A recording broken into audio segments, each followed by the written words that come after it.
In this episode, we're going to be talking about entitlement and the ways it might be disconnecting you from the things you want to create.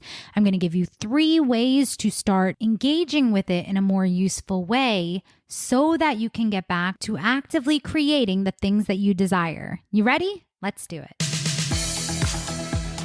Hello, you are listening to the Love Your Life as a Performer podcast. I'm Kelly Youngman, and I am the life coach for performers. I help actors, singers, and dancers love themselves and their lives way more. So keep listening to learn how you can love your life both on and off the stage.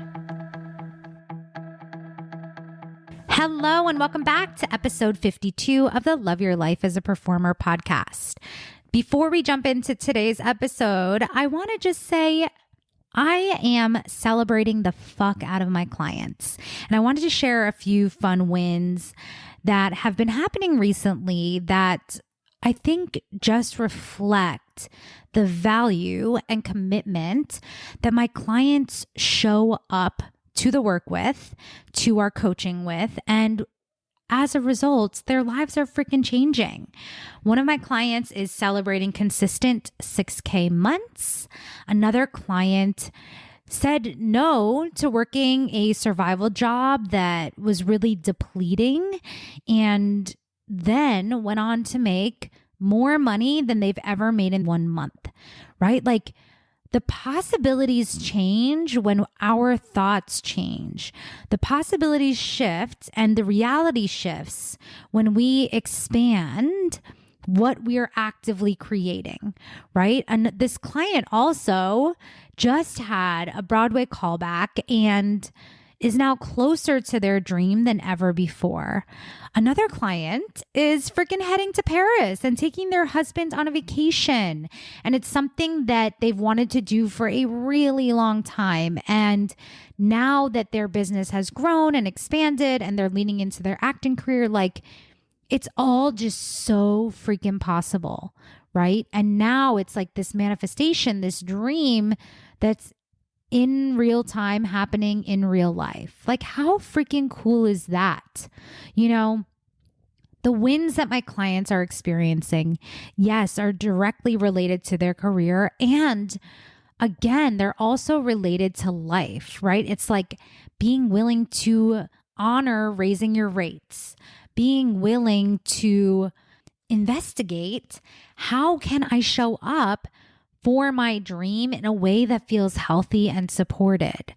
And like, my clients, in addition to all of this wild, cool shit that's happening, they're also leaning into the hard, leaning into the growth, and recommitting over and over and over again to the life that they're wanting to create. Because yes, we can celebrate all of the wins that feel amazing. Those are so fun. And the reality is that some clients are in seasons of struggle, seasons of change, of transition, of challenge and growth.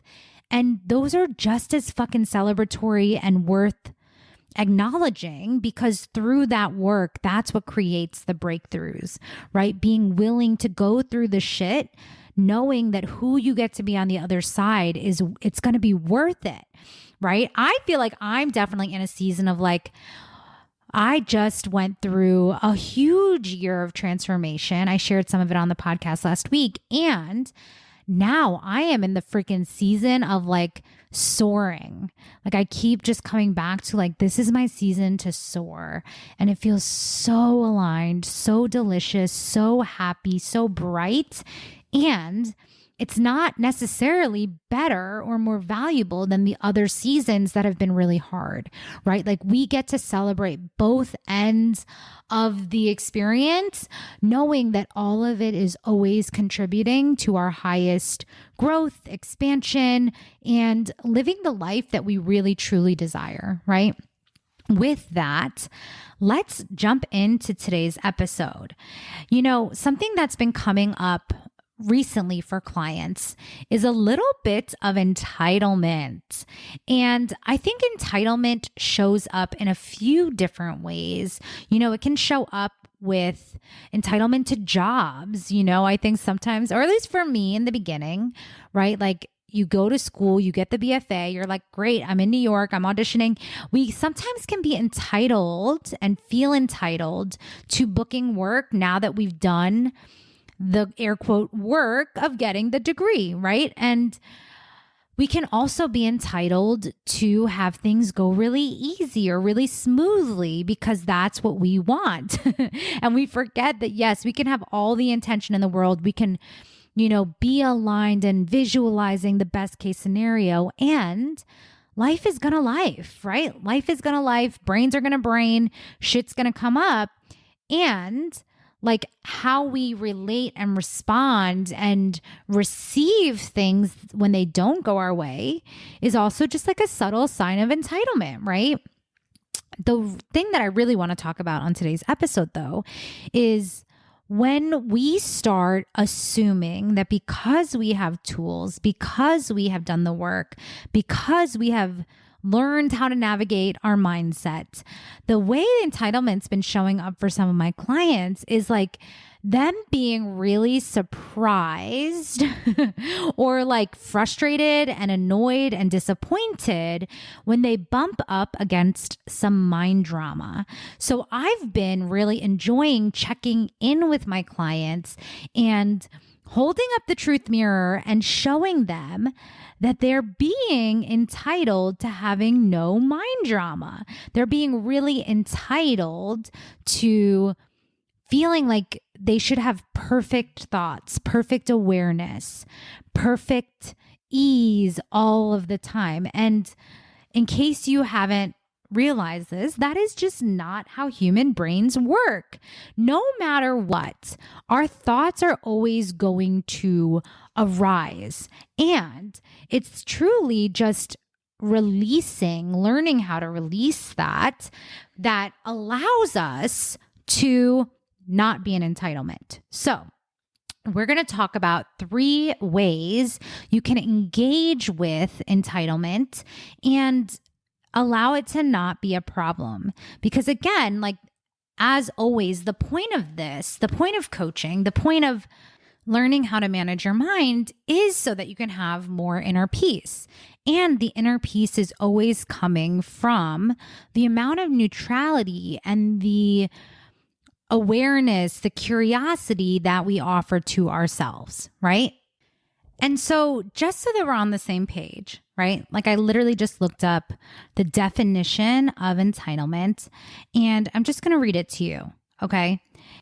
Entitlement is the fact of having a right to something, the amount to which a person has a right, the belief that one is inherently deserving of privileges or special treatment. And it's just so funny to think about this in the context of mind drama, which again, like when I'm using the term mind drama, I just mean like doubts or fears or, your brain offering things that are not useful or, maybe feel like a problem. Like that's what I mean by using the word mind drama. And so I love when my clients get to a place where they're so good at managing their minds that sometimes they're like, hey, wait a second. I already figured this out. I shouldn't have to go through this again. I shouldn't be having these thoughts again.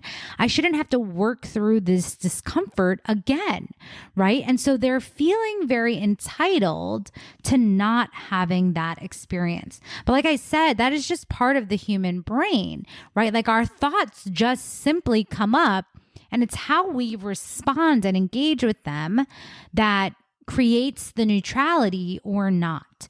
So the first way that you can engage with any mind drama is simply by acknowledging it and seeing that it's not a problem. Like, I really want you to be willing to see that thoughts can come up and you can watch them float on by. I gave this analogy on my Instagram. I'm not sure if I said it on the podcast yet, but I want you to imagine that you are sitting at a bus stop and all of these different buses are going by and you just get to choose which one you go on, right? So the buses of doubt, of fear, of uncertainty, all of these buses can be going by: judgment, entitlement, and whatever bus you get on is going to be the experience that you have.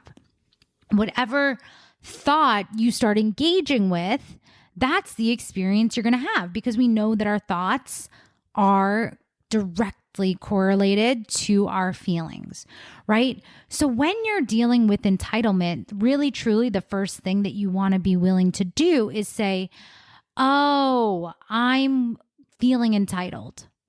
Like, truly, I remember having this experience for myself of like, oh, I'm feeling entitled to not having to do this thing, right? I'm feeling entitled to not have to have this experience. Like, I'm annoyed and frustrated by it because I'm thinking the thought, I shouldn't have to do this, right? So you just want to be onto yourself. If you're having the thought, I shouldn't have to do this, or any kind of like, this is beneath me, or this is inconvenient, right? Any of those thoughts, you just want to have awareness of it, because of course, when you're feeling or thinking those thoughts, you're going to be feeling that way, right?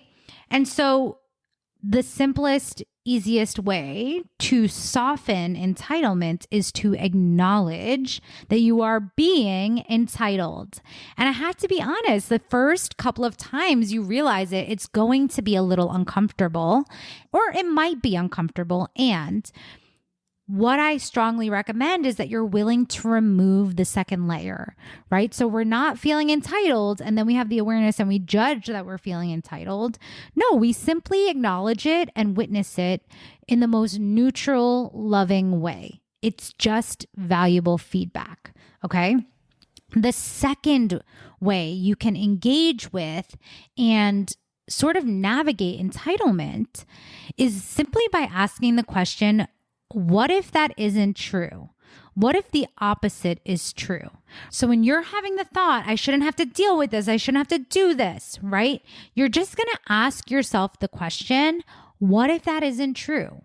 What if the opposite is true, right? It's almost like the same as asking yourself, what is right about this circumstance, instead of looking at what is wrong. Like, why is it right? Air quote, right. Why is it perfectly timed? Why is it for my benefit that this current experience is happening, right? Like, I'm just even thinking like another thing that comes up. I feel like this is a whole other podcast, but I know a lot of times performers feel entitled to not go to ECCs or EPAs, right? They're like, oh, well, if I have an agent, I should be able to get an appointment. And if I don't, I'm not going to go, right? It's like still coming back to the thought, I shouldn't have to do this shit. And anytime we're having that thought, it's just like, how could the opposite be true? How could it be of value that I should have to do this? And you know me, I think shoulds are soggy, but I want you to be willing to just explore the alternative, explore the opposite, and find a perspective that shows that no matter what, the experience you're having is of value, right? What is here, what is present is always here for us. And so when you're looking at what is right about this, what makes sense about this, it's like, oh, like I love that ECCs and EPAs are in place so that I can be seen. And if you're non-union, you know, obviously the same is true. Like, it's like, how am I willing to show up and engage with this? And what's the value? It's like, why is this valuable for me? How is the opposite true? Right? Like, all of these questions give you the opportunity to refocus the way you're currently engaging with the circumstance. Again, whether it's going to auditions or, you know, going and getting a second job, or literally anything that we're feeling entitled to, having no mind drama, having to ask for coaching, having to revisit the same idea or thought, or having to relearn a lesson, right? It's like, how is this all for me? And when we find the value and the rightness rather than the wrongness, again, using those terms loosely because there's not one good, bad, right, or wrong, but it's like, why do I want to welcome and allow this? How am I going to grow from this?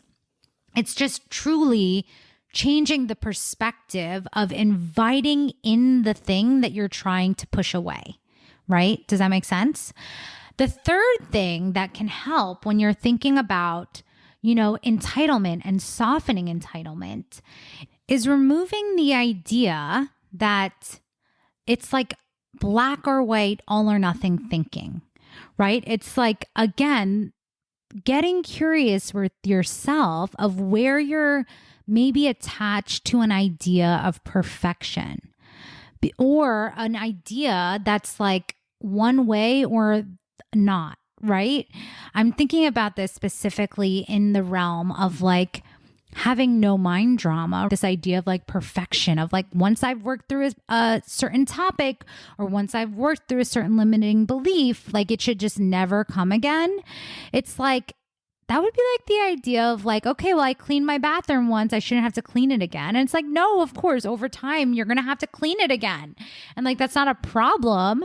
It's just like to be expected, right? So it's like really inviting in the idea that things are going to come up, that things are going to happen, circumstances are going to happen.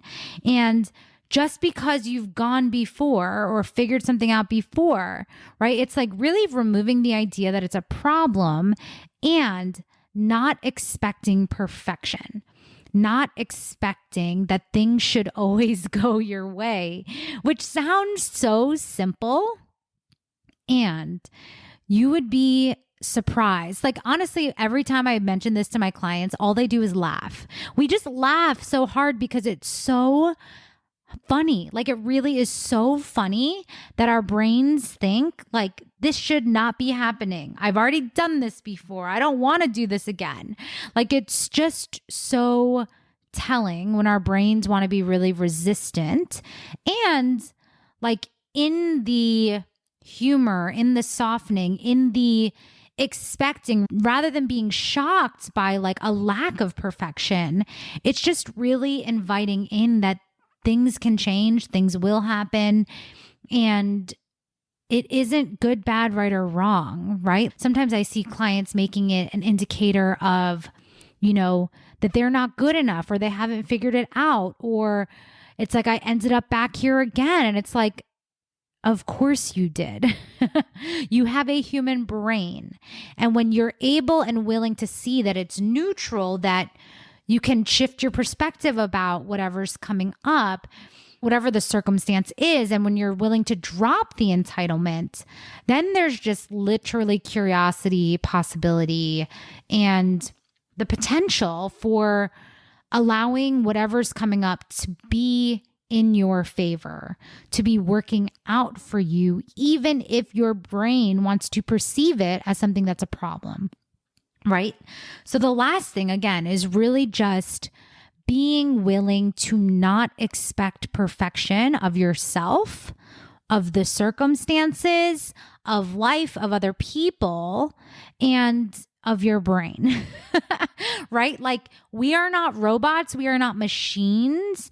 And yes, we can align to our highest frequency. We can expect the best things. And like I said, life is gonna life. Things are gonna happen. And when we're not expecting or attached to perfection or one specific outcome, or if we're willing to be attached to it and then we're willing to be disappointed, that's also a freaking available option. And it's just like, it can just be so much less resistance when you're not making it a problem. So those are the 3 solutions for shifting the way you're engaging with entitlement. Like really having neutral awareness, then shifting the perspective, finding the rightness about why this thing is here, why you're working through this, or the thing you don't want to do, how that's going to benefit you. And then your willingness to know it's not going to be perfect. Like, your thoughts are not going to be perfect. You're not going to be perfect. There's like no such thing as perfect. And when you decide it's enough, like when you decide your enoughness, when you decide that it's not a problem or that you're not above or beneath doing something, right? You just get to choose how you want to feel about what you're doing and how you're showing up, always. And you also get to decide how you choose and feel about the thoughts that come up in your mind and the mind drama. When it's like not a problem, it's just like, of course, that also changes the way you are relating to it, the way you're engaging and responding and treating yourself in the having of it, in the having of the circumstance, the mind drama, etc., right? It's all the same. Okay. So the homework I want to give you is I want you to just start paying attention to when you're feeling entitled and get really specific, get really granular. What are the signs that show you you're feeling entitled? Do you start like complaining about things? Do you start texting your friends about how much the industry sucks, how much your agent sucks? Are you rolling your eyes at X, Y, and Z? Are you drawing comparisons of people who you perceive don't have the same struggles as you, right? I don't know. I'm making this shit up, but I want you to get specific with yourself. What are your own signs that show you that you are feeling and being entitled in your life, your career, and your relationships? Okay. And then I want you to be specific about how do you want to treat yourself? What is the process? How are you going to stop, drop, and roll when you are being entitled? And again, be specific for yourself. How are you going to react and respond? What does it look like to not have a second layer about the entitlement, but just really being willing to witness it, right? Maybe it is slowing down to look at, okay, these are the thoughts I'm having. I'm going to write them down. I'm going to do a thought download. I'm just going to journal about this. Or maybe I'm going to like really visualize these buses going by and see that this isn't how I want my experience to be. And then you're going to also just look at, who do I get to be when I'm willing to drop the entitlement? When I'm willing to love and engage with what is present, when I make it not a problem, when I start normalizing that mind drama or circumstances will arise over and over again, maybe even in unexpected times, how can I use it for me, right? How can I create a relationship with circumstances so that I am not entering entitlement, so that I stop feeling entitled even before it arises? How do I create a protocol for myself so that entitlement is not my go-to response? And you can only really find that for yourself once you've taken time to identify and understand what it looks like for you specifically to be entitled, right? There are some ways that we might have like similar patterns. And when you're really searching your own brain and coming up with your own solutions, your own thoughts, your own red flags or like indicators of your entitlement, it's just going to be so much more useful for you because you're creating essentially your own guide for yourself, your own understanding for yourself. Be on to yourself. Be honest with yourself. Lovingly hold up a truth mirror and don't make it a problem, right? We all have moments of being entitled. And when we drop the entitlement, so much more becomes available.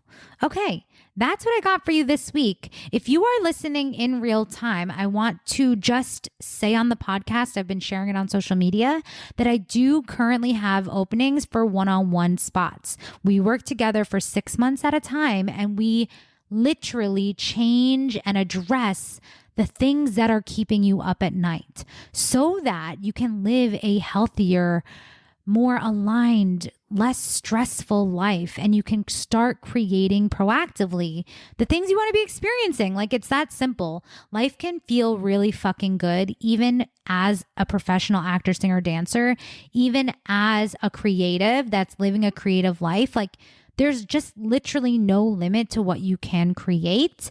And if you're interested in working together and getting started now, bringing your ideas into reality, you're going to go to kellyyoungmanwellness.com/launch and book a launch call today. We'll spend 60 minutes talking about you and everything you're wanting to build and every dream that you're wanting to realize.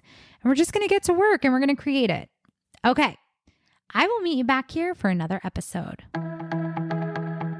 Hey, I want to invite you to get started because if this is blowing your mind, imagine the impact of when we actually work together. If you're committed to loving your life as an actor, singer, or dancer, come join us inside of the Performers Plan. You get lifetime access to the program, the community, and high-quality coaching for the rest of your career. Go to kellyyoungmanwellness.com/the Performers Plan to join us now. I'll see you inside.